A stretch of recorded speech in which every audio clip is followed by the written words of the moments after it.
Leptospirosis. Adolf Weil en 1886 describió la leptospirosis como una enfermedad que va desde una fiebre indiferenciada hasta un grave trastorno multisistémico.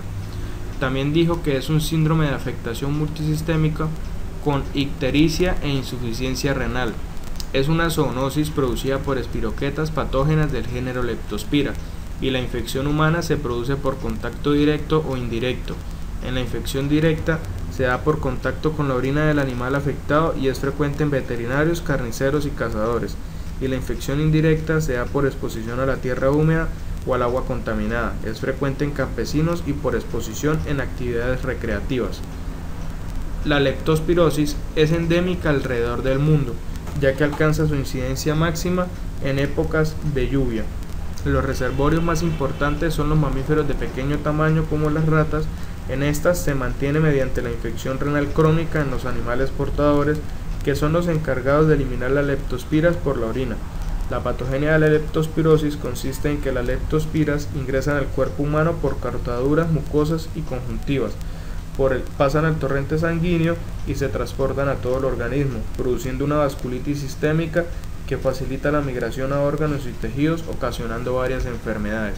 Los factores de virulencia son la adhesión, la producción de toxinas, los mecanismos inmunitarios que se creen que influyen en la intensidad de los síntomas, y las proteínas de superficie que son reguladas por la temperatura corporal. La LIPL32 es la principal. Los lipopolisacáridos de las leptospiras tienen actividad endotóxica débil, pero algunos producen hemolicinas que actúan como fosfolipasas o proteínas formadoras de poro. La infección por leptospiras causa tres cosas fundamentales. Lo primero es una enfermedad subclínica y seroconversión. Lo segundo es una enfermedad sistémica y autolimitada que se da en el 90% de los casos. Y lo tercero es una enfermedad grave que se da en el 5% de los casos. Es mortal, cursa con una insuficiencia renal y hepática y una neumonitis. La enfermedad tiene dos fases, una fase septicémica aguda y una fase inmunitaria. En la fase septicémica aguda dura de 5 a 7 días y los análisis de laboratorio indican que hay infección bacteriana porque se puede encontrar leptospiras en sangre y líquido cefalorraquídeo. El análisis de orina revela proteinuria leve, piuria y cilindros hialinos y o granulares. La fase inmunitaria dura de 4 a 30 días. En esta aparecen anticuerpos inmunoglobulina M y las leptospiras se encuentran diseminadas por todo el organismo.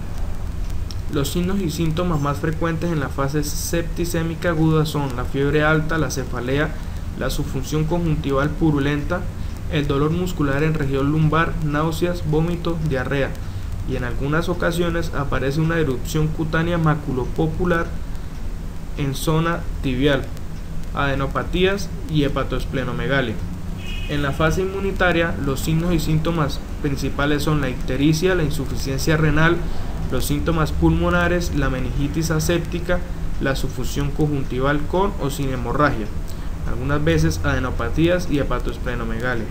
La ictericia, si no está acompañada de insuficiencia renal, no es mortal, y la insuficiencia renal que está acompañada de ictericia, además de uremia y oliguria, trombocitopenia sin coagulación intravascular diseminada, y a esto se le une la deshidratación que produce hipovolemia e hipotensión.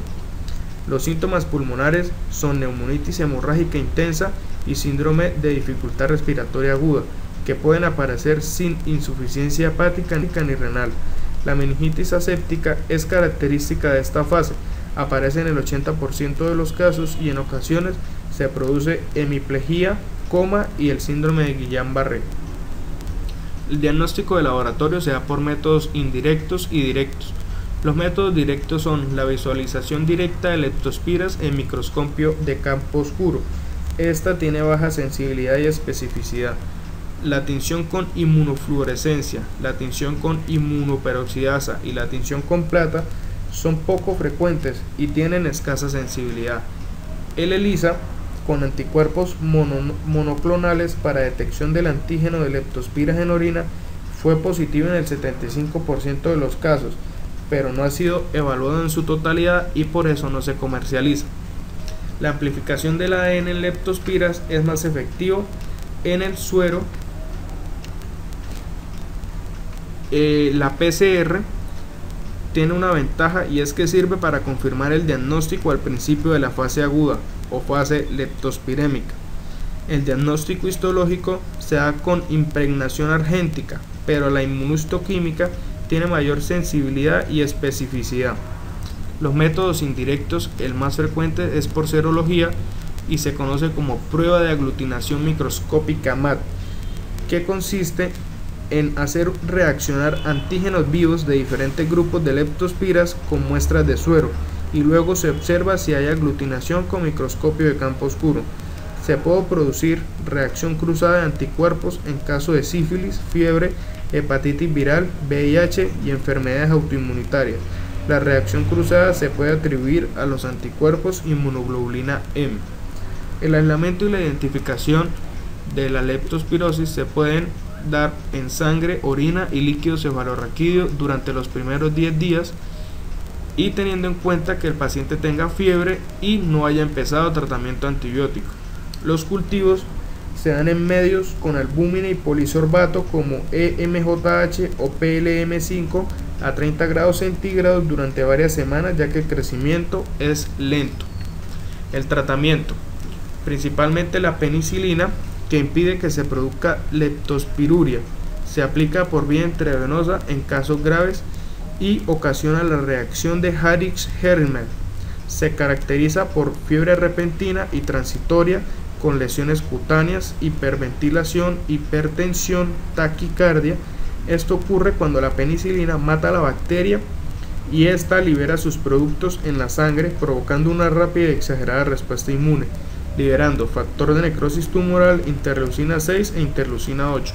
Otros medicamentos como la doxiciclina se administran por vía oral y se ha demostrado que la ceftriaxona una vez al día es tan eficaz como la penicilina. Gracias.